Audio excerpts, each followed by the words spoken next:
Doho ma Milimani ochiwo chik mondo mi omedine jatend tesend obila ma Central Samson Talam ka ito ng'eto mar kaponi ibiro weye gi rambun kata oyo tich adek jumane.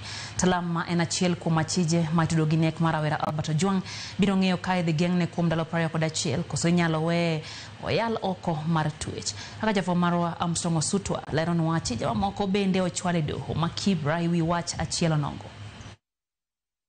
Bang' meko mare giko juma mokalo, osiesno ma tesend obila ma Central Samson Talam ne obedo wendo doho kawuono kaka achiel kuom achije ma itudo gi ketho mar kelo tho mar rawera Albert Ojwang.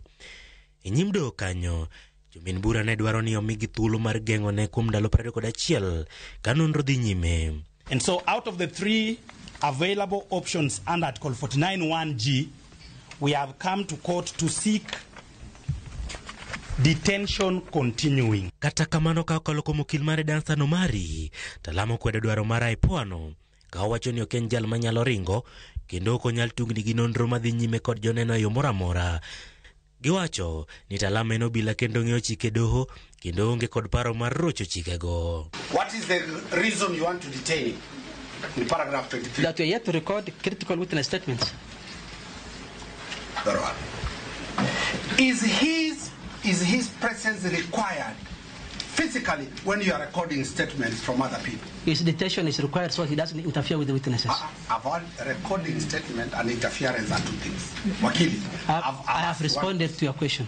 Kata kamano, IPOA to onyonore ni dwaro nitie mar chiwo thuolo mar nonro kama oting'o dawe dho joneno kod nono picha mag wang' dede mawachore ni ne okethi kapok dogo long'eto e burano. Investigations reveal that under paragraph 11 that the respondent, together with others who are not before court,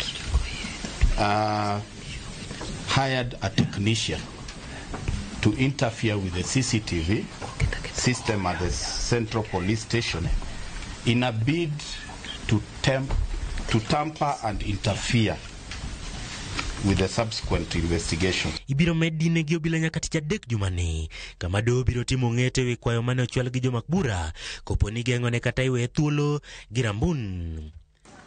Kamachielo, doho ma kibiro miyo obila ndalo 14 mag medo dino ne achije ariyo ma itudo gi goyo kendo hinyo mosenindo Ojwang.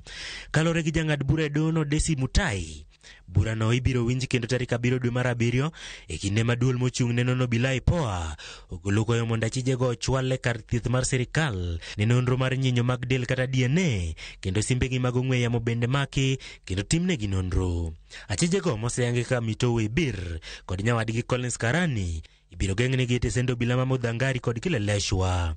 Armstrong Osutwa, Ramogi TV.